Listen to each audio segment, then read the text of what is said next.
Bahkan terakhir kemudian ada 67 warga yang ditangkap. Tapi katanya di sana pada main biliar seneng-seneng gitu. Itu gimana sih ceritanya? Bener nggak sih?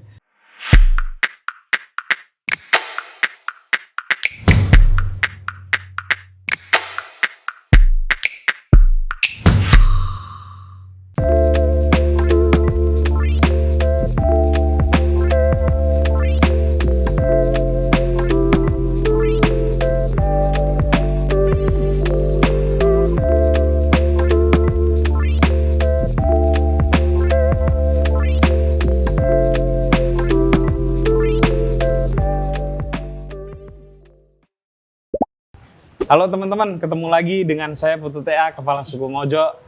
Dan ini hujan sedang deras mengguyur Jogja. Jadi kami agak berbasah-basahan, terutama Mas Yogi ini. Iya mas, basah mas. Tapi nggak apa-apa, aktivis ya. Siap. Haruslah siap. Cuman hujan. Di bom aja nggak apa-apa ya. Iya. Di molotov kantor. Oh iya. Oke teman-teman, saya di sore ini akan ngobrol dengan dua tokoh penting ini. Salah satunya Yogi Zulfadil. Fadli atau Fadli. Fadli. Ya. Yogi Zulfadli, dia adalah Direktur RBH Jogja. RBH Jakarta. Kuliah di UII dulu, masternya juga di UII. Iya. Ya, nah, kemarin-kemarin sibuk sekali karena salah satu orang yang diincar oleh banyak wartawan dan banyak aparat gitu. Jadi ya kita cari waktu yang pas lah supaya enak ngobrolnya gitu. Dan satu lagi adalah Mas Yance Arizona. Ya, sore. Saya baru tahu beliau ini ternyata dari Kerinci. Ya, dari Kerinci. Dari Kerinci. S2-nya di UI. Ya. Kalau ini kan UI, I-nya panjang. Iya panjang. Islam Ada Indonesia. Islamnya. Kalau ya Mas Yance ini S1-nya di Andalas ya. S2-nya di UI. Ya. Di UI-nya udah lulus juga ya? MH ya? MH ya, MH. udah lulus. Terus kemudian di Spanyol, MA berarti? MA ya. Di MA, Spanyol. Terus baru menyelesaikan disertasinya. Hampir ya, di Leiden di Leiden University. di Belanda. Jadi sebentar lagi insya Allah jadi PhD. Amin. Dia sekarang mengajar di UGM. Belum lama mengajar di UGM. Tapi Mas Yance ini punya latar belakang aktivis. Jadi kita akan bisa banyak ngobrol nanti tentang kasus di Wadas dan beberapa kasus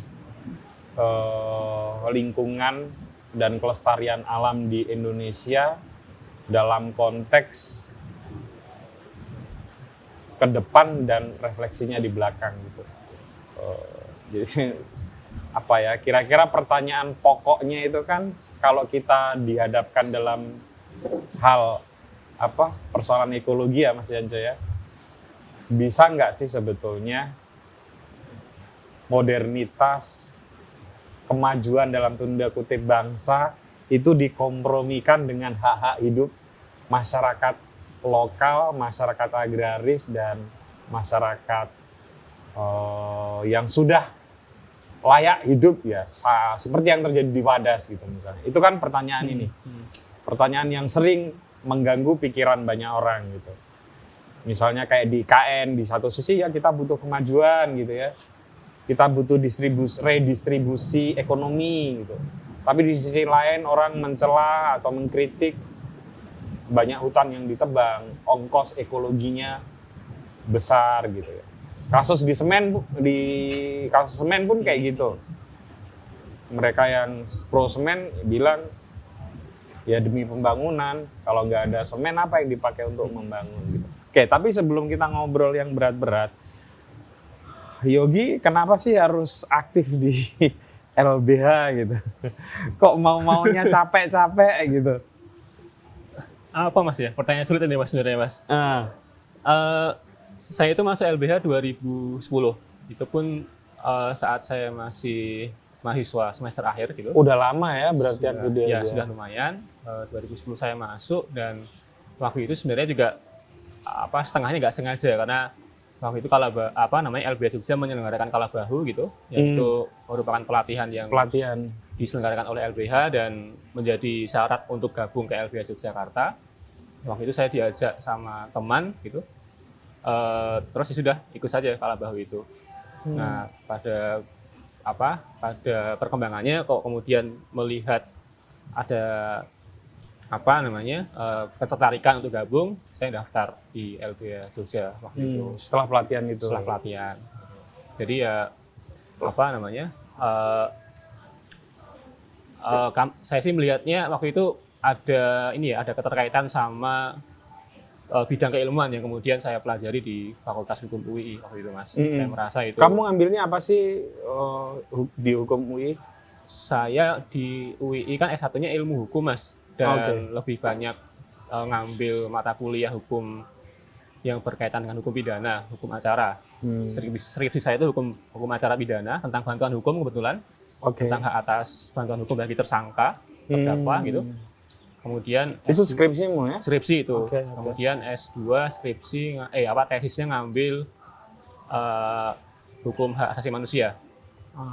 Konsen di sana dan tesisnya tentang hak beragama bagi kelompok Syiah gitu. Nah, jadi memang kebetulan ada ketertarikan dan masuk LBH memang dalam konteks mencoba untuk mengaplikasikan lah pengetahuan ilmu yang kemudian diperoleh saat kuliah. Anda di LBH dulu di departemen apa? Saya itu pindah-pindah, Mas. Pindah-pindah ya. Lengkap dong. Makanya wajar ya jadi ketua ya. Enggak juga, Mas. Jadi direktur istilahnya. Enggak juga, Mas. Saya itu sempat waktu itu di divisi penanganan perkara miskin itu khusus untuk mengadvokasi kelompok masyarakat miskin yang terkategori sebagai miskin secara ekonomi gitu, Mas ya. Iya.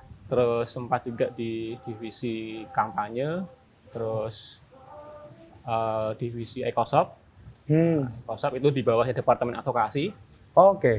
Itu bukan di riset ya? Bukan. Riset, terus setelah divisi naik ke Departemen Advokasinya sebagai kadep. Terus sudah 2018 saya diamanahi untuk jadi bantu keseluruhan lembaga, Mas. Sebagai direktur. Kalau kamu pernah yang langsung terjun di kamu ikut advokasi nih, Yok. Selain di Wadah sebelumnya di mana?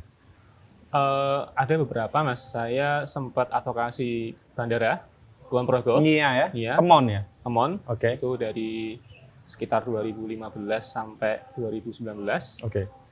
Terus kalau yang lain itu ada beberapa kasus yang berkaitan dengan kriminalisasi pencemaran nama baik, Undang-Undang ITE, penghinaan gitu ya.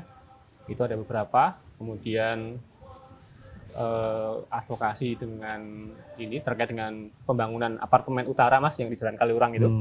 Yang sempat ramai juga tahun-tahun 2015.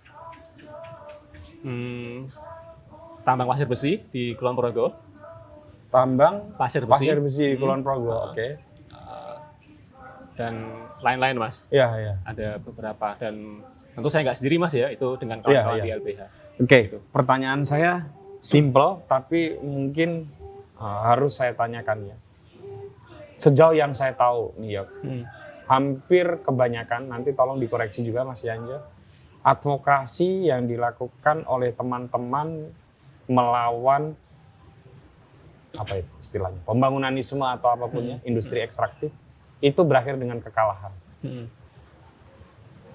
Satu saja yang saya catat cukup monumental yaitu Tanjung Benua, Teluk Banua atau Tanjung Banua Bali. Tapi itu pengorganisasiannya luar biasa ya. Tapi hampir semua yang saya ketahui itu berakhir dengan kekalahan. Benar nggak, Yogi? Ya sebenarnya ini pertanyaan reflektif, Mas ya. Jadi sebenarnya kita mestinya kudu membuat ukuran kemenangan kekalahan itu yang kayak gimana gitu. Karena gini, kemenangan saya sederhanakan lagi. Oke. Kemenangan dan kekalahannya itu pakai parameter yang sangat sederhana. Kalau di Rembang misalnya, oh nggih, matur nuwun. Mas. Itu ya pabriknya berdiri. Oke. Ya, bahwa masyarakat masih mencoba melawan dengan berbagai cara ya. Gitu. Kalau di Temon ya bandaranya berdiri pada akhirnya ya gitu. Itu si simpel itu. Gitu. Oke. Kalau di Bali kan nggak jadi berdiri itu nggak jadi direklamasi ya. Iya, iya memang betul Mas. Jadi kalau menggunakan ukuran bahwa proyeknya tetap berjalan gitu ya, atau kemudian pabriknya tetap berdiri, bandara tetap berdiri, memang kemudian itu nggak bisa dipungkiri memang gitu ya. Tapi kalau melihat bahwa prosesnya itu kemudian berjalan selama beberapa waktu gitu ya, sebenarnya kita bisa melihat bahwa proses yang berjalan sekian lama itu, misalnya dalam kasus bandara misalnya itu ada waktu kurang lebih 4 tahun gitu ya, itu kita melihat bahwa ternyata banyak sekali problem hukum terutama ya yang kemudian bermunculan, yang itu barangkali nggak banyak diketahui gitu ya, atau kemudian ditutupi oleh pemerintah gitu ya. Misalnya konteks pelanggaran rencana tata ruang wilayah (RT/RW), kemudian pelanggaran terkait dengan izin lingkungan, AMDAL yang sering manipulasi prosesnya gitu. Dan lain sebagainya tentunya gitu ya. Nah, itu yang kemudian proses itu yang kemudian coba kami dorong gitu ya, agar kemudian advokasi yang berjalan itu tidak semata-mata bicara soal kemenangan di akhir atau kekalahan di akhir, tapi bicara soal proses yang itu bisa memberikan semacam edukasi kepada publik, kepada pemerintah gitu ya, bahwa ini satu pembangunan yang kemudian mengandung banyak persoalan gitu ya, baik persoalan hukum maupun kemudian persoalan yang berkaitan dengan hak-hak warga, persoalan sosial gitu. Itu sih Mas. Oke. Mas Yanco, Anda kan juga punya latar belakang yang lama sebagai aktivis, terutama mirip-mirip ya di masyarakat adat ya, dan masyarakat terpinggirkan gitu ya. Kok rasa-rasanya kita ini seperti hanya menunda-nunda kekalahan saja dalam konteks advokasi seperti yang dilakukan oleh Mas Yogi dan kawan-kawannya dan banyak aktivis lingkungan yang lain ya. Benar nggak seperti itu? Memang kalau kita terjun di dunia advokasi ya, tidak ada advokasi itu yang sederhana sebenarnya. Betul. Pasti dia melalui proses yang panjang ya, mulai dari upaya untuk meningkatkan kesadaran masyarakat tentang haknya. Betul. Itu udah satu tantangan sendiri itu. Betul. Memunculkan kesadaran itu ya tentang hak mereka. Kemudian bagaimana kemudian setelah muncul kesadaran itu dia bisa disalurkan melalui mekanisme yang tersedia gitu ya. Pilihannya juga macam-macam untuk bisa berinteraksi, berkomunikasi dengan pemerintah ataupun perusahaan ya, untuk menyelesaikan keluhan masyarakat gitu. Dan itu kadang ya butuh hal yang sangat teknis sekali. Jadi dukungan dari intermediary actors ya itu jadi penting sekali. Jadi ya seperti NGO ataupun juga kelompok akademisi gitu ya, wartawan gitu. Nah, tanpa itu susah masyarakat untuk bisa berbicara dalam bahasa yang sama gitu ya. Betul. Dengan para pengambil kebijakan. Jadi peran intermediary actors itu penting sekali untuk itu. Nah, ya prosesnya juga panjang karena mekanisme yang disediakan oleh pemerintah untuk bicara hal-hal seperti itu juga tidak sederhana, prosedurnya macam-macam, pilihannya macam-macam, dan sering juga banyak manipulasi juga di situ. Jadi ketika masyarakat dibawa didorong untuk mengikuti prosedur itu pun gitu ya, pada akhirnya nanti ya pemerintah juga yang akan menentukan hasilnya gitu. Misalkan di contoh yang di Rembang ya, setelah menang di pengadilan gitu ya. Betul. Di akhir juga udah keluarkan aja yang baru gitu kan. Jadi tetap aja itu. Jadi masyarakat sudah lalui prosedur itu yang disediakan, tapi pada akhirnya tetap ada proses manipulasi karena memang kekuasaannya nggak seimbang ya. Pemerintah ya kuasanya terlalu besar, nggak susah juga dikoreksi gitu. Bahkan lembaga-lembaga yang tadinya bisa berperan untuk melakukan koreksi itu ya nggak bisa berbuat apa-apa lagi ya, masa disuruh lagi menggugat lagi kan prosedurnya ngulang lagi dari awal, jadi lebih panjang gitu ya. Betul. Jadi mempersulit juga prosedur-prosedur itu. Jadi jebakannya itu banyak dalam proses advokasi gitu loh. Dan menuntut daya tahan yang panjang juga. Betul. Endurance ya. Endurance-nya, betul. Kan nggak mungkin ya kita hanya mengandalkan lembaga seperti LBH saja untuk mengurus sekian banyak persoalan dan beberapa lembaga gitu ya. Saya kira kan agak berat juga ya. Kalau seperti itu yang terjadi itu, Mas Yance, di pengalaman Anda, apa yang penting diperhatikan untuk diketahui oleh banyak masyarakat kelas menengah yang punya kesadaran gitu, agar masyarakat sipil ini mampu mengimbangi perang jangka panjang yang menghabiskan energi gitu. Sorry ya, saya sendiri nih, Mas Yogi, saya ini kan termasuk penulis, termasuk punya penerbit. Kita ini mengadvokasi buku bajakan aja kalah loh. Yang jelas-jelas itu melanggar hukum, ya. Aparat berpihak pada kita, gitu. Tapi kita capek ngawalnya gitu, karena mekanismenya panjang, terus tidak mudah untuk diselesaikan. Apalagi yang seperti yang dihadapi oleh Mas Yogi ya, mohon maaf kalau industri buku kan para intelektual sebetulnya tergabung di sana gitu. Itu saja nggak punya endurance yang cukup untuk mengawal itu. Nah, kira-kira apa Mas yang penting dikasih catatan gitu? Apa ya? Ini pertanyaan yang sulit ini soal ini ya. Satu tentu dukungan ya, maksudnya dukungan yang konsisten, orang yang betul-betul seperti Mas Yogi dan teman-teman ya, betul ya konsisten mendampingi ya, biar bagaimanapun represi yang dihadapi gitu ya. Itu yang butuh satu kelompok sebenarnya ya. Dan menurut saya kelompok-kelompok intelektual yang punya komitmen untuk mendampingi masyarakat itu sekarang ini banyak sebenarnya, tapi persoalannya mungkin menyebar gitu ya. Di sini ada, di lokal-lokal itu ada gitu loh. Memang belum ada satu konsolidasi yang memungkinkan mereka untuk bertemu ya, menjadi satu kekuatan penyeimbang dari pemerintahan sekarang, boleh tidak? Setidaknya sebagai supporter ya. Ya, ada, apalagi sekarang kan sudah banyak juga pengabaian yang sengaja dilakukan juga oleh pemerintah ya terhadap penolakan-penolakan yang muncul di kalangan publik, misalkan para guru besar ya. Kalau kita ingat dulu ya waktu zaman Presiden SBY ya, jadi Shame on you SBY ya. Ingat waktu trending di Twitter itu udah bisa ngubah kebijakan publik tuh. Betul. Tapi kalau sekarang nggak itu. Nggak di demo Omnibus Law gede-gedean, profesor udah turun tangan tolak ya, tetap aja jalan gitu. Petisi, saya ingat saya waktu itu Omnibus Law sampai 1,4 juta. Tetap jalan gitu. Jadi ada ignorance gitu ya. Jadi ya udah dikasih kebebasan, ngomong seenaknya gitu ya. Seberapa banyak mau protes ya udah tetap jalan aja gitu loh. Jadi dan disertai dengan itu ya, doxing. Ya gitu juga gitu. HP disadap. Oke, ya sebelum kita lanjutkan, kami mungkin bisa dikabarin kondisi termutakhir di Wadas gimana sih, ya? Iya, pasca 8 Februari Mas ya, pasca ada pengepungan dan represivitas yang dilakukan oleh aparat, kan memang situasi di Wadas relatif belum sepenuhnya stabil ya, karena warga masih menyimpan trauma gitu ya, bahkan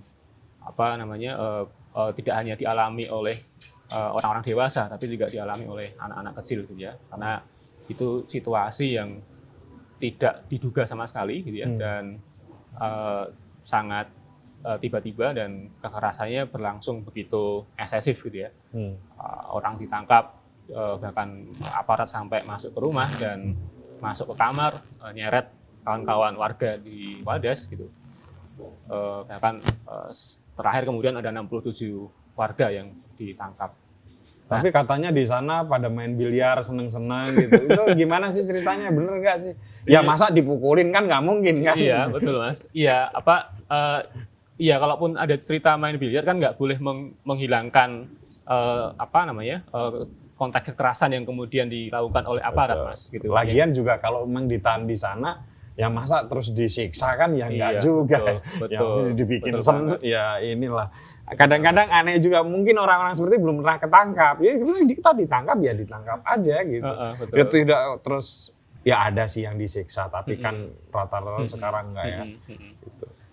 Nah itu sih Mas, kalau situasi hari ini memang beberapa kali kita masih melihat aparat masih seliweran di sana gitu ya, patroli masih berlangsung gitu. Kemarin bahkan 5 hari yang lalu nyabutin poster-poster, spanduk-spanduk. Betul. Itu ya beberapa hari yang lalu poster-posternya warga yang ditempel di sepanjang jalan di Wadas itu dicopoti oleh aparat, oleh Satpol PP gitu. Waktu itu karena ada barengan sama acara pengajian di balai desa gitu. Pagi harinya kemudian dicopoti gitu. Terus sama warga diminta dipasang lagi poster itu. Akhirnya dipasang sama aparat gitu. Nah, situasinya itu masih jadi memang kemudian di Wadas masih seliweran patroli itu, dan kami juga nggak tahu maksudnya apa gitu ya. Padahal kemarin polisi bilang sendiri bahwa sudah akan menarik aparat dari Wadas, tapi faktanya kemudian masih terjadi. Saya perlu ikut mengklarifikasi di sini ya. Yang tersiar di beberapa media adalah sebagian warga Wadas setuju dan sebagian enggak. Benar nggak itu yang terjadi? Kalau benar, situasinya bagaimana? Beberapa hari yang lalu itu beberapa kawan-kawan akademisi itu kan bikin semacam analisis dokumen AMDAL, Mas. Dokumen AMDAL di sana, dan dari kajian yang dilakukan oleh teman-teman akademisi ini gitu, itu ternyata ketahuan bahwa dari sekitar 11 atau 12 dusun yang ada di Desa Wadas, itu 7 dusunnya mayoritas itu kemudian menolak keberadaan pertambangan gitu. Jadi kalau kemudian pemerintah misalnya mengklaim bahwa seluruh warga Wadas atau sebagian besar warga Wadas itu mendukung atau pro dengan pertambangan, saya kira itu menjadi statement yang tidak betul dan cenderung bohong sebenarnya. Karena faktanya bahkan sudah melalui kajian secara akademik gitu ya, lewat kajian dokumen AMDAL itu menemukan bahwa 7 dusun itu menolak pertambangan di sana. Artinya ada yang tidak menolak. Iya. Dan selalu strateginya kan dibenturkan antara yang menolak dan tidak menolak. Iya, betul. Kan ini kampanye yang buruk sekali dan strategi yang buruk sekali ya. Selalu pemerintah memakai cara-cara mengadu domba masyarakat gitu. Betul. Nanti akan saya tanyakan juga ke Anda. Ya, kalau pasti dalam setiap kebijakan ya ada ya Mas ya, yang setuju nggak ada. Tapi itu dikelola sedemikian rupa untuk dibenturkan sama masyarakat sendiri. Dan pasca tanggal 8 Februari Mas ya, kemudian narasi yang dicoba dibangun oleh pemerintah itu mencoba untuk menyorot bahwa seolah-olah ada konflik horizontal antara warga pro dengan warga kontra. Padahal yang terjadi kan gini narasinya kan, kemudian polisi bilang nih ada warga pro yang mau menggeruduk warga kontra gitu ya. Oke, mirip di Rembang nih. Polisi mencoba menghalangi itu. Ya. Cuman faktanya kan kemudian tidak seperti itu. Faktanya tidak pernah ada serangan terhadap warga kontra waktu tanggal 8 Februarinya gitu. Nah, pasca itu kan kemudian beberapa kali muncul aktivitas yang dilakukan oleh pemerintah yang mengesankan bahwa ini ada konflik horizontal. Pemerintah turun terus ngomong, jangan berantem gitu ya. Padahal dia membela satunya lagi gitu kan. Jangan berantem gitu ya, mbok sing rukun, kira-kira begitu. Nah, maksud saya kemudian gini, narasi konflik horizontal itu kemudian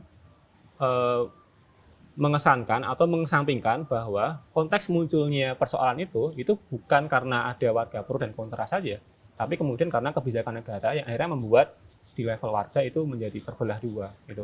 Itu kan akhirnya mencoba untuk menghilangkan peran struktural negara, bahwa negara itu punya andil dalam konteks konflik Wadas hari ini gitu ya.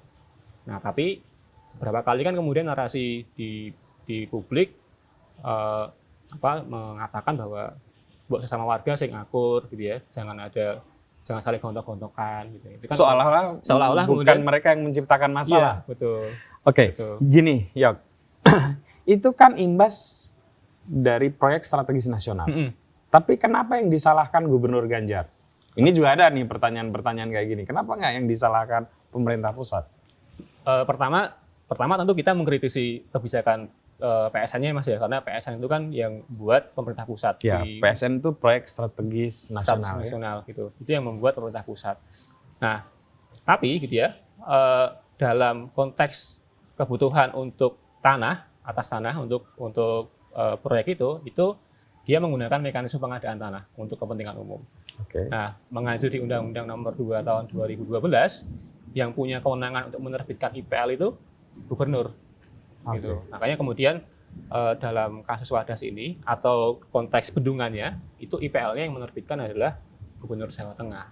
Gitu. Jadi kenapa kemudian misalnya warga itu atau kami itu kemudian juga menyinggung gubernur ya karena kemudian gubernur punya andil untuk menerbitkan izin lokasinya itu, izin penetapan lokasinya itu, Oke. Mas. Gitu. Jadi sebenarnya gubernur bisa mencabut itu juga? Bisa saja. Oke. Meskipun juga tidak semata-mata gubernur yang kemudian kami kritisi, pemerintah pusat juga harus kita kritisi. Pasti. Gitu. Oke. Mas Yanja, proyek strategis nasional banyak dikaji oleh para aktivis memberikan dampak ekologis yang buruk di Indonesia. Nah, saya mau masuk ke pertanyaan saya yang awal di pengantar itu tadi. Tapi salah nggak sih pemerintah pengen memajukan negaranya itu? Silakan, Mas. Iya. Dan tentu ada implikasinya dari Betul. kebijakan semacam itu. Betul. Ya, tentu pemerintahan punya rencana ya. Setiap pemerintahan punya rencana, tapi kita mesti lihat juga bagaimana rencana itu disusun. Apakah dia dan juga apa dampaknya nanti terhadap rencana yang akan dijalankan itu. Tentu kalau dia ya sama ya masa Orde Baru juga pembangunan penting gitu ya. Pasca Orde Baru juga pembangunan. Semua pemerintahan pastilah punya rencana-rencana untuk pembangunan termasuk infrastruktur dan lain-lain ya. Tapi yang pertama kali mesti dicek adalah apakah pembangunan itu berguna bagi orang yang tinggal di lokasi pembangunan itu sendiri. Menurut saya sih cek pertamanya di situ ya, untuk menilai ini pembangunan untuk kepentingan publik ya. Mesti cek dulu nih orang yang tinggal di situ merasa ini penting nggak, berguna nggak? Oh sorry, saya potong di sini dulu supaya obrolannya lebih dinamis. Tapi bukankah warga negara itu mesti mau berkorban untuk sesuatu yang besar? Iya, gitu. iya. Nah, kan argumennya biasanya begitu. Ya mesti ada yang mau berkorban dong untuk kemajuan negara ini gitu. Ya. Termasuk konteksnya masyarakat lokalnya itu. Iya. Ya pertanyaan moralistiknya ya. Iya. Ya, kenapa mereka yang harus dikorbankan yang tinggal di situ? Jadi apa kemudian alasan yang bisa membenarkan untuk mengorbankan orang-orang tertentu gitu ya? Betul. Menurut saya jangankan kumpulan orang misalkan yang terjadi di Wadas ya. Satu pun sebenarnya sudah terlalu banyak sebenarnya. Orang dikorbankan untuk pembangunan itu. Satu pun sebenarnya udah terlalu banyak tuh. Tapi ada nggak pembangunan yang tidak meminta pengorbanan warganya? Ya mesti pertama kan sebenarnya strategi strategi Pak Jokowi ya waktu jadi wali kota ya. Iya. Itu kan banyak jadi contoh. Ini kan legasi beliau juga sebenarnya. Kan? Betul. Ketika melakukan renovasi pasar, relokasi PKL gitu ya. Ya. Kan contoh baik sebenarnya. Jadi ada komunikasi dulu dengan orang yang akan terkena kebijakan. Ya. Disampaikan manfaatnya apa, bahkan diajak makan siang gitu ya. Ya. Nah itu voluntary mereka memahami gitu ya apa keuntungan dan kekurangannya gitu ya. Akhirnya kan bisa berjalan dengan baik tuh. Justru tipe kepemimpinan seperti itu kan kemudian menjadi preferensi orang ketika misalkan Pak Jokowi maju ke calon gubernur, ya, Pak Jokowi maju sebagai calon presiden, orang kan melihat Jokowi sebagai tipe kepemimpinan ya. Nah, itu referensinya. Tapi problemnya hari ini kan kita melihat presiden kita nggak make tipe kepemimpinan Jokowi gitu loh. Jadi tipenya udah beda nih gitu loh. Tipe Soeharto. Itu itu Mas Putut.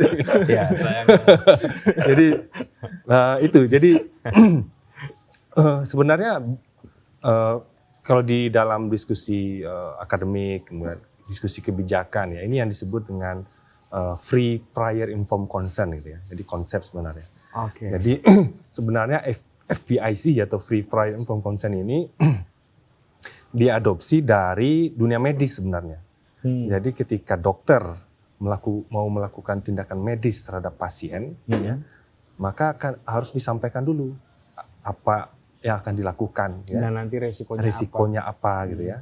Dan setelah itu nanti ditanya persetujuannya. Iya, bahkan sekarang itu pakai Ada tanda tangan gitu kan. Ditanya persetujuannya. Jadi kira-kira model seperti itu juga yang kita perlukan di dalam kehidupan sosial, dan konsep itu sudah banyak diadopsi di negara-negara lain gitu ya. Termasuk juga di lembaga-lembaga keuangan internasional ya. Dia akan memikirkan nanti kalau dia mau invest ya, proyek misalkan beberapa bank internasional ya, dia akan lihat nih ada FPIC-nya kan nanti ini ketika proyek itu diimplementasikan. Nah gitu. Jadi secara global sudah ada kesadaran itu sebenarnya. Di lembaga-lembaga internasional sudah muncul itu. Bahkan sekarang ada juga kecenderungan lembaga-lembaga keuangan internasional itu justru sepertinya lebih mulai respect terhadap HAM dan lingkungan ya. Sementara kerangka hukum nasional kita menjauh dari itu.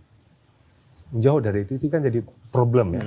Jadi sehingga mungkin ke depan yang akan kita lihat kalau proyek itu didanai oleh pemerintah, maka rakyat mesti jadi waspada. Karena kerangka pengamannya nggak sebagus misalkan kalau proyek itu didanai oleh lembaga-lembaga internasional. Kalau minta persetujuan model seperti itu, bukannya satu memakan energi yang besar dan waktu yang lama? Tergantung prosedur sebenarnya. Dan itu tidak efisien dari kacamata pembangunanisme. Dari kaca, ya soal efisiensi tentu bisa melabrak banyak hal ya. Prosedur-prosedur bisa dilabrak, bahkan kalau kita mau bicara soal efisiensi ya, itu juga mungkin faktor kenapa demokrasi di Indonesia dan di banyak negara lain jadi menurun ya, karena demokrasi nggak dianggap efisien gitu loh. Jadi orang cari, tapi kan kita nggak bisa membenarkan itu ya kalau kita sebagai satu negara hukum demokratis menghargai hak asasi manusia ya, apalagi dari pengalaman kita pada masa lalu. Praktek-praktek yang tidak demokratis itu menimbulkan banyak korban ya. Sesuatu yang tidak boleh kita ulangi. Kita harus ya lebih baik ya. Kalau mau berubah tentu harusnya berubah lebih baik ya. Jadi kalau berubah menjadi tidak baik ya setback, menurun kita. Oke, saya ke Mas Yogi. Beda di Wadas ya dengan di Semen. Kalau di Wadas tuh sejak awal memang udah kalah kan? Maksudnya kalau legalnya itu udah secara legalitas hukumnya emang udah kalah duluan ya warga ya. Maksudnya gimana Mas? Kalau dalam konteks ini ya, kalau dalam konteks gugatan iya kemarin gugatannya ditolak ya sama pengadilan di Tata Usaha Negara maupun di Mahkamah Agung. Iya, maksud saya itu. Iya betul. Kalau menggunakan ukuran proses hukum di gugatan IPL-nya, ya. Itu memang kemudian gugatan warga ditolak oleh pengadilan tingkat pertama maupun pengadilan tingkat kasasi di Mahkamah Agung. Ya betul.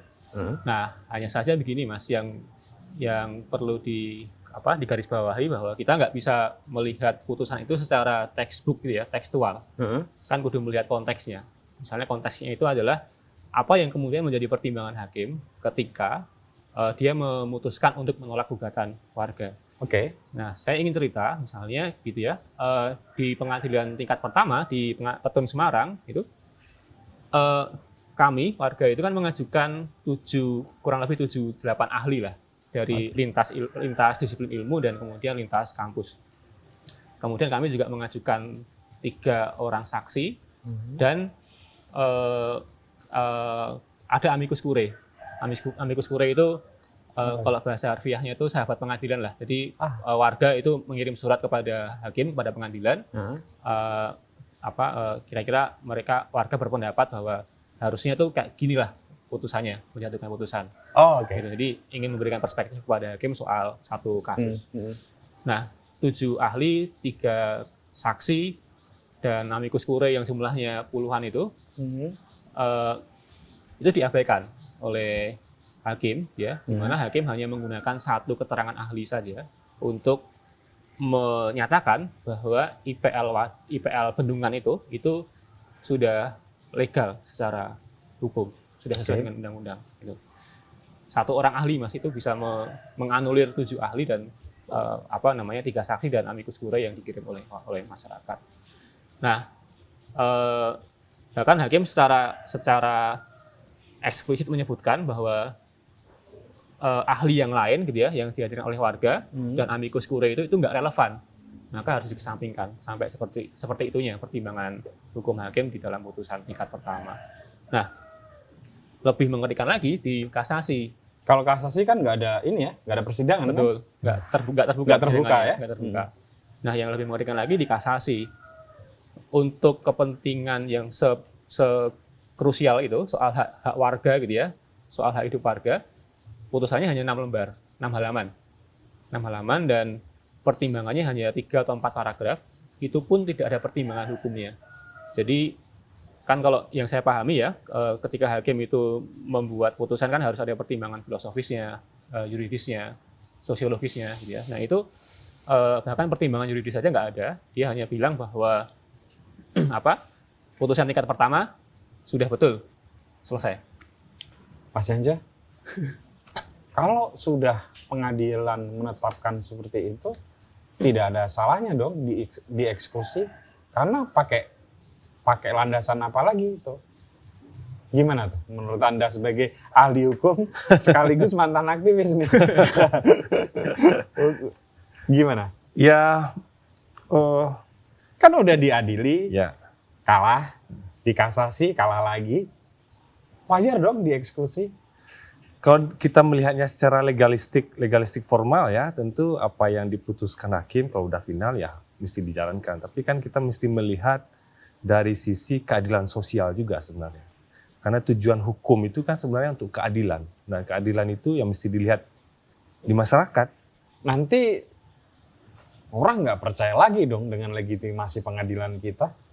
Kalau ketika pengadilan tidak menerapkan hukum yang adil, itu juga akan membuat orang melihat pengadilan tidak punya legitimasi. Jadi mesti lihat persoalan keadilan ya, ini instrumen sebenarnya. Sebenarnya kan instrumen saja sebenarnya. Pengadilan itu kan lembaga untuk mengadministrasikan bagaimana keadilan itu bisa tercapai gitu ya. Apalagi sebenarnya peranan penting pengadilan ya. Apalagi kalau masuk ke contoh kasus PT UN ya, peranan pengadilan sebenarnya harus diposisikan sebagai kekuatan yang menjadi penyeimbang sebenarnya antara masyarakat dengan pemerintah. Jadi ada pengadilan itu mesti dilihat sebagai satu lembaga sosial gitu ya. Jadi nggak hanya sebagai institusi hukum sebenarnya, tetapi secara sosiologis pengadilan itu perannya selain menyelesaikan sengketa antara masyarakat ya, tapi peranannya itu adalah menciptakan bagaimana masyarakat yang lemah itu bisa seimbang posisinya ketika berhadapan dengan pemerintah. Nah, pengadilan tata usaha negara kan untuk itu gunanya. Jadi kalau ada kebijakan dari pemerintah yang kira-kira dianggap sewenang-wenang menimbulkan dampak kepada masyarakat, maka pengadilan lah yang membuat itu bisa seimbang dan sehingga mereka bisa mengadakan dialog sebenarnya. Di pengadilan itu kan proses dialog sebenarnya terhadap kebijakan itu. Tapi gini, kalau sudah dilegal atau diketok gitu ya, sah gitu ya, kalau nggak dilaksanakan malah justru aneh kan? Ya mesti dipikirkanlah bagaimana caranya untuk meninjau itu ya, putusan pengadilan itu. Karena gini, ada beberapa tren juga sebenarnya tidak saja di Indonesia ya, di beberapa tempat ya, bagaimana penguasa kemudian menggunakan instrumen hukum, tapi bukan untuk kepentingan melindungi HAM. Oh iya, kalau itu ya. Kepentingan tidak untuk menciptakan demokratisasi ya. Itu yang disebut dengan autocratic legalism. Jadi kalau sudah diputuskan prosedurnya sudah terpenuhi gitu ya, itu dianggap ya udah harus dijalankan. Jadi sekarang itu sistem pemerintahan otoritarian itu nggak seperti pada masa lalu. Jadi ada satu penulis tuh menarik ya, menceritakan judulnya itu dia bilang not your father's authoritarianism. Jadi ini bukan otoritarianisme Bapaisme lagi ya. zaman bapakmu dulu gitu kira-kira gitu ya. Bukan Dia sudah pakai multi stakeholder. ya dia sudah gitu. sudah pakai pemilu ya, sudah pakai hukum gitu ya. Tapi sebenarnya semuanya manipulatif. Nah, Prosedural lah. Ya? Prosedural dan prosedurnya pun bisa dimanipulasi gitu. Sehingga di beberapa Manipulatif prosedural ya. sehingga di beberapa tempat misalkan banyak konstitusi yang diubah untuk mengakomodasi masa jabatan presiden lebih panjang gitu. Dan itu gelagat yang kita lihat sekarang ini di Indonesia sebenarnya meminjam cara-cara melakukan penyelewengan konstitusi di negara-negara lain sebenarnya. Jadi seperti di Rusia, di Turki, di Cina gitu ya, di Hungaria gitu. Jadi udah banyak tuh. Bilang negara hukum juga, tapi hukum dijadikan sebagai instrumen ya untuk memberikan legalitas, legitimasi kepentingan Sabotase konstitusi ya. Ya. Ada nggak upaya legal yang bisa ditempuh dalam situasi seperti ini? Di satu sisi secara prosedural masyarakat kalah, tapi faktual, sosiologisnya masyarakat melawan karena mereka merasa itu mengancam hak hidup mereka. Ada nggak upaya lain dalam konteks hukum nih, Mas? Wah, teman-teman lah yang tahu strateginya ya. Tapi saya memang nggak dalam konteks hukumnya dulu. Ya. Kalau dia sudah kasasi ya, kalau ada bukti baru peninjauan kembali kan terhadap putusan itu mungkin juga dilakukan.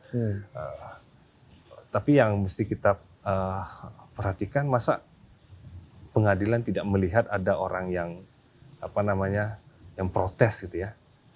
Ada orang yang akan kehilangan hak gitu ya, kehilangan sejarah gitu ya dari satu. Jadi problem menurut saya itu kalau pengadilan tidak menilai itu ya. Ya.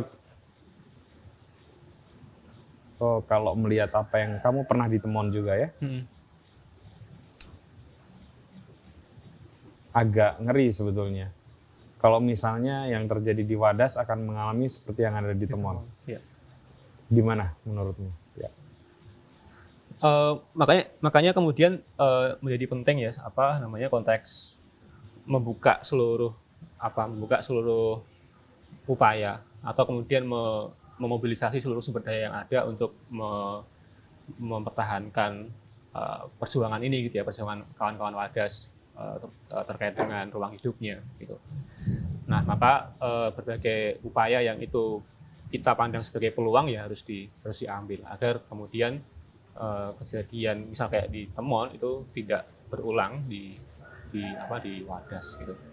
Nah, memang kemudian ini Mas Putut, tantangannya adalah dalam rezim hukum yang hari ini gitu ya, rezim pemerintahan yang hari ini gitu. Kalau bacaan kawan-kawan di LBH itu kan memang sepakat dengan Mas Yanja tadi bahwa hukum akhirnya hanya digunakan sebagai instrumen untuk melegitimasi perampasan ruang hidup. Bahkan saya ambil contoh dalam kasus Wadas ini gitu ya, kalau kita menggunakan skema gugatan gitu ya, gugatan IPL, dalam jalur gugatan IPL, pasab dari PT UN, kasasi, itu memang kemudian sudah tertutup peluangnya. Kalau kita menggunakan logika Undang-Undang Pengadaan Tanah. PK nggak memungkinkan Mas, karena ada peraturan Mahkamah Agung nomor 2 tahun 2016 yang itu menutup peluang untuk PK.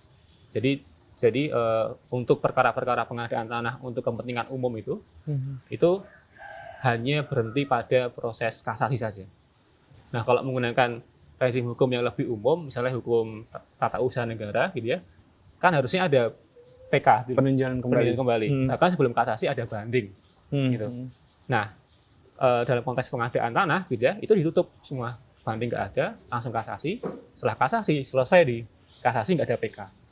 Nah, maka saya melihat bahwa bahkan hukumnya saja sudah tidak netral, sudah tidak berpihak kepada kepentingan masyarakat miskin dia, masyarakat wadas dalam hal ini misalnya. Hukum kemudian lembaga peradilan dikooptasi oleh kepentingan-kepentingan pembangunan gitu, yang akhirnya hanya menjadikan hukum sebagai tadi kata Mas Ian sebagai legitimasi proses pembangunan bahasanya, tapi kemudian yang terjadi adalah perampasan tanah. Ya. Atau bahasa kalau menggunakan istilah pemerintah dalam konteks wadas Mas ya, pemerintah selalu menggunakan istilah ini, bahasa yang halus. Kami nggak menambang kok, kami hanya memindahkan batuan dari bumi wadas dipakai untuk bendungan. Jadi bahasa-bahasa halus itu ya pembangunan seolah-olah kemudian pro warga, tapi kenyataannya bahkan warga yang terdampak aja nggak pernah diajak ngobrol. Yogi, kamu kan sudah banyak mendampingi warga yang mempertahankan hajat hidup mereka. Ini masih ada nggak kemungkinan warga Wadas untuk bertahan di sana? Iya, tentu ada Mas. Itu selalu diupayakan dan diperjuangkan oleh warga gitu. Karena sejak awal memang semangat warga memang tidak ingin tanahnya ditambang. Tapi menghadapi kekuatan yang besar seperti itu, baik mau memakai segala perangkat ya, mau perangkat kekerasan negara maupun perangkat yang lebih lunak gitu ya, kira-kira sanggup bertahan nggak? Saya kira banyak pengalaman Mas, perjuangan warga juga berumur panjang gitu ya. Misalnya perjuangan teman-teman petani di Kulon Progo yang melawan tambang pasir besi sejak 2007-2006 itu hingga hari ini juga masih terus melawan. Iya. Nah, saya kira. Tapi itu bukan proyek strategis nasional, bro. Iya, betul, Mas. Seandainya itu proyek strategis nasional, saya nggak yakin tuh. Iya, betul. Cuman poinnya bukan itu, Mas. Poinnya adalah bahwa nyala api itu masih bisa dijaga tuh, Mas. Untuk mempertahankan ruang hidupnya, gitu. Nah, saya kira semangat itu yang terus kemudian dibangun, menjaga nyala api semangat itu gitu ya, agar kemudian ruang hidupnya aman dari perampasan tanah gitu, perampasan tanah yang dilakukan oleh negara. Mas Janjo, apa yang terjadi di Semen di Rembang, Temon di Kulon Progo dan di Wadas bisa terjadi kepada siapapun warga negara Indonesia yang hidupnya tenang-tenang saja dan sudah nyaman dengan kehidupan mereka. Apa pelajaran yang bisa dipetik dari hal-hal seperti ini supaya kelak ke depan tidak terjadi makin banyak lagi? Karena menurut studi tadi sekali lagi PSN ini sudah punya potensi akan melahirkan ribuan atau bahkan puluhan ribu sengketa. Gimana tuh, Mas? Ya, bahkan tahun lalu ya pemerintah tuh bikin PP tentang kemudahan proyek strategis nasional. Jadi tantangannya akan jadi semakin berat. Semakin berat. Karena itu tadi alasan efisiensi semuanya bisa dilabrak nanti ya. Termasuk misalkan salah satu yang diatur misalkan kalau misalkan proyek strategis nasional itu tidak sesuai dengan tata ruang, gitu ya, tata ruang daerah. Justru yang diubah adalah tata ruangnya. Jadi ini menurut saya contoh praktek berhukum yang tidak baik ya, sehingga apa yang sebenarnya mendikte jadinya ya. Kita nggak bilang diktator sebenarnya ini. Maksudnya bukan satu tipe ya prakteknya ya, bukan tipe tapi ini memang praktek yang didikte. Jadi apa yang sudah didiktekan oleh pemerintah pusat harus saya baru dijalankan. Tahu itu ada memang. Ada. Jadi yang diubah tata ruang yang harus menyesuaikan. Itu apa? PP. Harus menyesuaikan dengan proyek strategis nasional. Jadi, benar ya? kejadian di bandara, tata ruangnya diubah. Jadi awalnya kan bandara Kulon Progo itu di Jogja itu nggak ada pembangunan bandara baru. Tapi kemudian itu diubah dan akhirnya ada bandara baru. Itu pun juga ini Mas, itu pun juga konteksnya dibangun dulu. Baru kemudian tata ruangnya menyesuaikan. Ya, itu di mana-mana kayak gitu, dibangun dulu. Wadas pun sama. Kita juga tahu ini Mas. Jadi ternyata tahun 2021 sekitar bulan Juli Kabupaten Purworejo itu ngubah tata ruangnya. Yang awalnya itu mengatakan bahwa di bener itu nggak boleh ada pertambangan andesit, tapi kemudian di tata ruang yang baru itu menjadi ada. Jadi dijadikan sebagai pertambangan umum Mas. Jadi apapun bisa masuk. Ya, ini perlu teman-teman ini ya, supaya pemirsa juga belajar dari sini. Oke, Mas. Ya, jadi itu yang sedang kita hadapi ya, maksudnya karena alasan efisiensi, memudahkan bagi pemerintah sebenarnya ya. Semua yang sudah dibangun selama ini kan mau dilabrak aja tuh. Termasuk salah satunya soal tata ruang tadi yang harus disesuaikan. Ini praktik yang tidak baik menurut saya. Kenapa? Karena ini kayaknya menggejala di banyak lini kehidupan penyelenggaraan pemerintahan. Misalkan juga salah satunya perkebunan sawit kan nggak boleh sebenarnya ada di dalam kawasan hutan. Tapi sekarang udah banyak. Nah, yang dilakukan oleh pemerintah adalah bagaimana kemudian bisa dilegalisasi, bisa diputihkan kebun-kebun sawit itu. Jadi kita mau bicara soal kesinambungan pembangunan, perencanaan jangka panjang gitu ya. Tapi yang praktik yang terjadi adalah apa yang sudah direncanakan dilabrak aja semuanya. Nah, khawatirnya juga nanti konstitusi juga akan dilabrak nih, misalkan, ya kan? Kita sudah punya satu komitmen politik tentang masa jabatan presiden gitu ya, misalkan maksimal dua periode. Jangan-jangan nanti ya karena mau akomodasi soal ini dengan berbagai macam pertimbangan yang bisa dibuat gitu ya, nanti ya udah mau diubah juga gitu. Ini praktek berhukum yang kita bisa cermati ya. Dan ini praktek berhukum yang ciri-ciri yang banyak terjadi tidak di negara demokratis gitu loh. Jadi hukum hanya dijadikan sebagai instrumen aja untuk memenuhi kepentingan penguasa sebenarnya. Itu menurut saya yang perlu kita. Oke, tapi saya mau luruskan dulu deh supaya agak lebih jernih obrolan ini. Tapi niatan penguasa itu kan sebetulnya memang untuk mensejahterakan dan memajukan warganya, Mas. Sekali lagi harus saya ulang, gitu. Iya. Tapi itu kan harus terkonfirmasi ya. Sebuah resiko saja ya, implikasi dari satu tujuan katakanlah mulia gitu, ingin menyejahterakan dan membuat maju negaranya gitu. Iya. Gimana menarik gitu? Ada satu penelitian cukup intensif ya dibuat Tania Muraili ya di Sulawesi Tengah ya. Kemudian dipublikasikan jadi buku ya. The Will to Improve ya. The Will to Improve. Jadi, kalau nggak salah diterjemahkan sama ini ya. Margin Kiri kalau nggak salah ya. Iya kayaknya. Tapi bagus buku itu. Ya, jadi ya itu kan cerita ya. Ini ada niat baik nih, gitu. Dalam tanda kutip ya, untuk menyejahterakan masyarakat gitu ya. Tapi pengalaman yang ditunjukkan Tania Lee melalui penelitian di Sulawesi Tengah itu, yang niat baik tadi itu ketika di lapangan itu hasilnya nggak baik gitu. Belum tentu baik lah paling tidak ya. Ada donor internasional yang mau masuk, pemerintah, termasuk NGO gitu ya, macam-macam. Programnya macam-macam, pengentasan kemiskinan, perlindungan lingkungan, perlindungan hutan. Tapi artinya Anda sebenarnya mau bicara bahwa ini ada kepentingannya sebenarnya bukan melulu tujuan mulia, bisa saja kepentingan oligarki atau semacamnya. Betul. Dan satu pelajaran penting ya kalau kita lihat dari Tania Lee ya, beberapa tulisannya yang lain ya, menunjukkan ada satu yang juga saya suka itu bicara tentang project ya. Jadi project itu punya hukumnya sendiri sebenarnya. What is project gitu ya? Project nih. Jadi ini kayak project itu yang penting dia jalan gitu. Jalan Jalan dan orang-orang yang terlibat dalam project itu akan dapat keuntungan. Bukan masyarakatnya. Masyarakatnya hanya dikasih atas nama gitu ya. Atas nama. Jadi perlu kita khawatirkan ya proyek-proyek strategis nasional ini namanya juga proyek ya. Ya, mungkin yang dibutuhkan adalah bagaimana dia bisa berjalan, anggarannya turun gitu ya. Orang yang terlibat dalam pelaksanaan proyek itu mendapatkan keuntungan.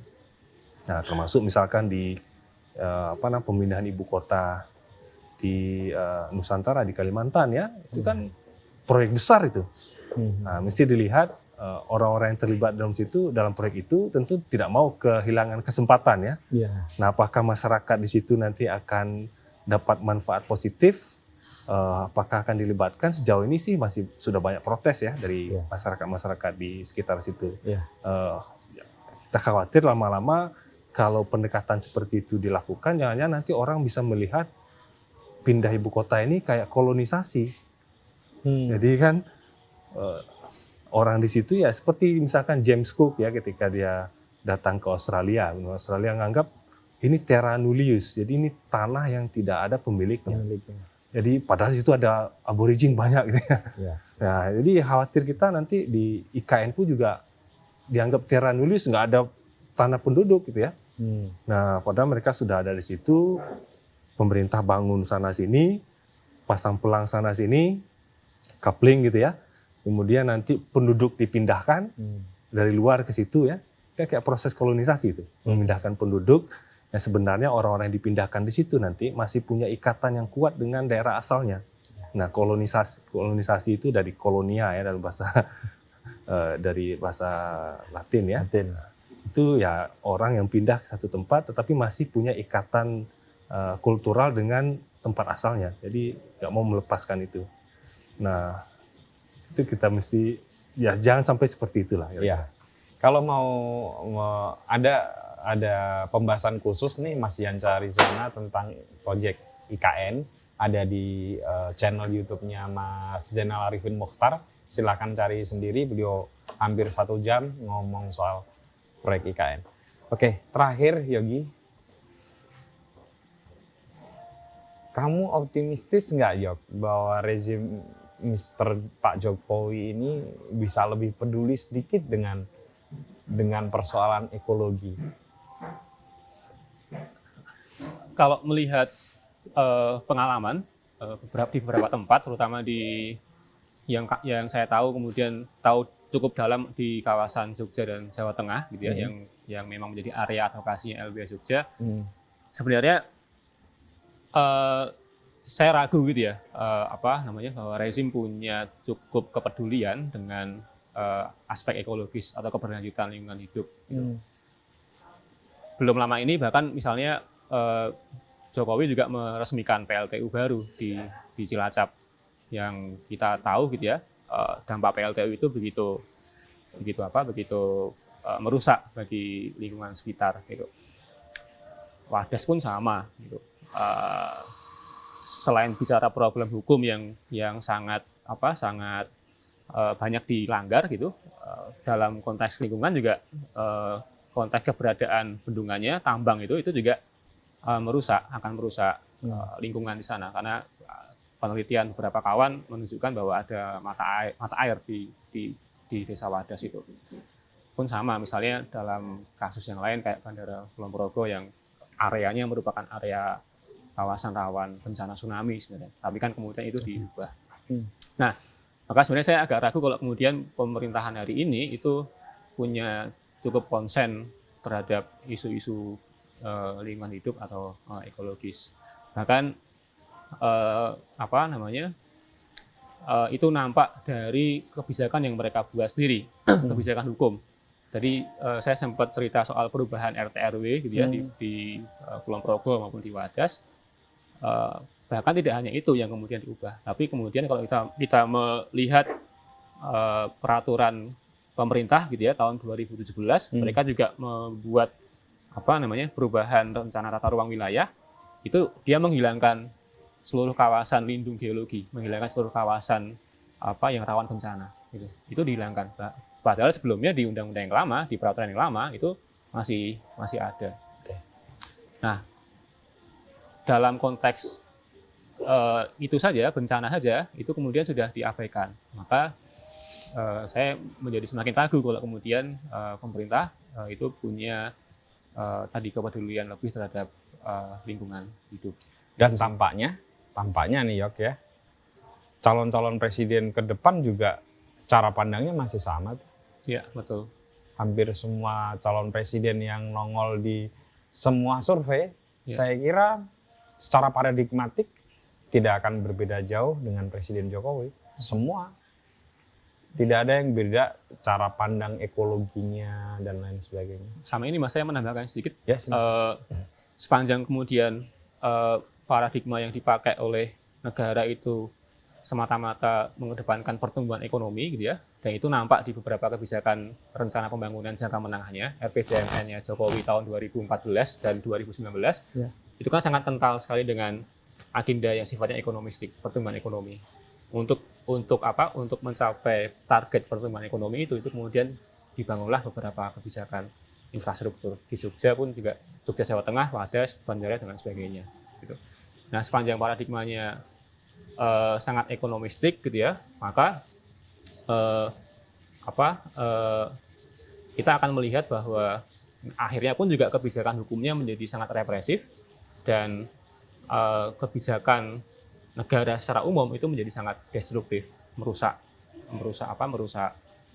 lingkungan. Karena ya sudah, semangatnya kan semangat ekonomi, mengejar keuntungan yang berlebih dan cenderung serakah sebenarnya. Oke, Mas Yanja, karena waktu saya harus akhiri ini, walaupun belum puas ya, tapi saya kira kita bisa lanjutkan lain kali. Yogi juga, dan terima kasih telah bertahan bersama warga Wadas walaupun banyak sekali tentu saja teror dan tekanannya. Ya, semoga tabah. Siap, Mas. Apa sih yang bikin kamu dan kawan-kawan kuat, Jok? Karena kita berpijak pada prinsip negara hukum dan hak asasi manusia. Itu menjadi nilai yang kemudian dianut oleh LBH Jogja dan YLBHI. Thank you, Jok. Siap. Makasih, Mas. Teman-teman, sebelum saya tutup, saya mau mengutip satu hal yang penting, yang mirip, tetapi kalau kita refleksikan berbeda sama sekali. Banyak orang bilang bahwa dunia ini adalah sesuatu yang akan kita wariskan kepada anak cucu kita. Tapi pandangan itu sebetulnya keliru. Karena yang benar adalah dunia ini adalah hak anak cucu kita dan kita hanya dititipi. Itu beda. Kalau kita hanya dititipi berarti kita harus jaga, kita harus rawat. Tapi kalau kita yang punya lalu mau mewariskan, nah kita secara paradigmatik maunya semena-mena. Alam mau dikeruk, ya kita mau wariskan yang lain pada anak cucu kita gitu. Padahal ya pada akhirnya ketika sudah tidak ada lagi yang ditebang, ya kalau sudah tidak ada lagi yang memberikan ruang hidup, ya manusia ini mau pindah kemana lagi. Begitu, terima kasih teman-teman dan sampai ketemu lagi dengan tamu-tamu saya selanjutnya. Terima kasih. Terima kasih, Mas. Terima kasih Mas Putut.